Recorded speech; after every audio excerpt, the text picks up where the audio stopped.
Hello, Abby. My name's Ben. Mind if I examine your hands? No. See that the patient is comfortable and in a good position for examining the hands. There are many signs to look for. Erythema in acute inflammation. Synovitis can produce swelling of the metacarpophalangeal and interphalangeal joints. Look for deformities such as arachnodactyly in Marfan syndrome or a rotational deformity after phalangeal fracture. Are there mallet, boutonniere or swan neck deformities?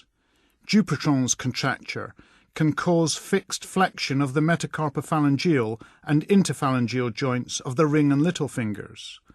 Look for subluxation and deviation of the wrist and metacarpophalangeal joints seen in rheumatoid arthritis. Also check for extra-articular signs of disease, such as small muscle wasting, vasculitis.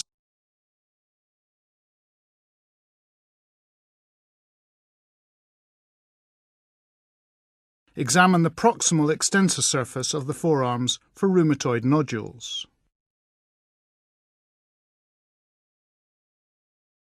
Just going to feel along your fingers. Let me know if it's sore.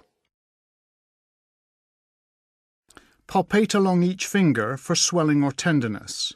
Hard swellings are normally bony outgrowths called osteophytes, characteristic of osteoarthritis.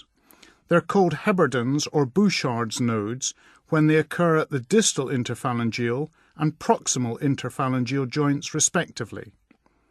Hard swellings may also be due to mucous cysts or rarely tumours. Soft swellings suggest synovitis. Detect synovitis in interphalangeal joints by gently pressing with your thumb and index finger above and below the joint to detect sponginess.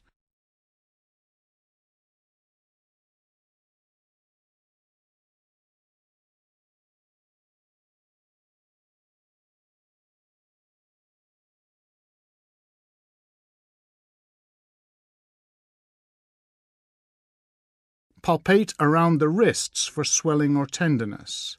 Osteophytes at the thumb carpo-metacarpal joint can cause squaring of the wrist.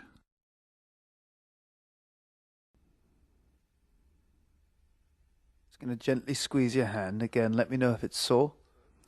Gently squeeze across the metacarpal heads to test for sponginess or tenderness. Palpate the flexor tendon sheaths in the hands and fingers to detect local swellings or tenderness. Also feel for thickening in the palmar fascia. If you detect any swelling, look for triggering or locking during extension of a flexed finger.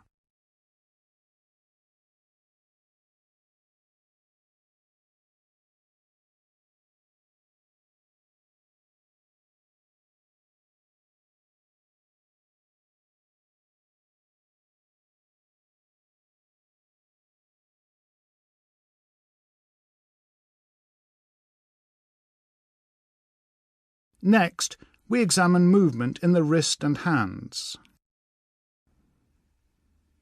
Can you just make a fist for me and straighten your fingers out? To detect crepitus, place your index finger across the dorsum of the patient's fingers while they flex and extend them. And now I'd like you to bring your hand up like that, and then down, and from side to side. And the same on this wrist. These are active movements of the wrist, but be aware that gravity contributes to the flexion. And from side to side. And make a fist for me, please. With the fingers flexed, look in the valleys in between the knuckles. They can be lost in the swelling of synovitis. And now can you stretch your fingers out? Lack of full extension may indicate tendon rupture. And I'd like you to squeeze my fingers. Test grip strength with 2 fingers inserted into their palm. And now touch each finger with your thumb, like so. Thumb opposition for pincer grips to demonstrate fine motor function in the hand. And just let me move your fingers. Investigate flexor tendon sheath abnormalities by passive movements of the fingers to see if you can elicit triggering or crepitus. Triggering is caused by nodular tendon thickening or fibrous thickening of the tendon sheath.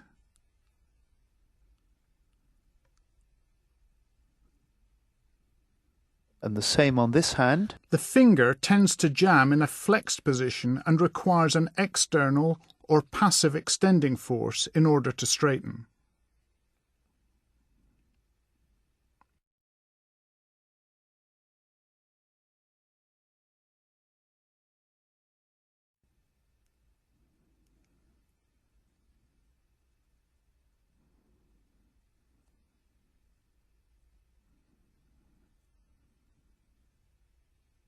And now can I ask you to press your hands together like that and make a prayer sign? This tests the range of passive wrist extension.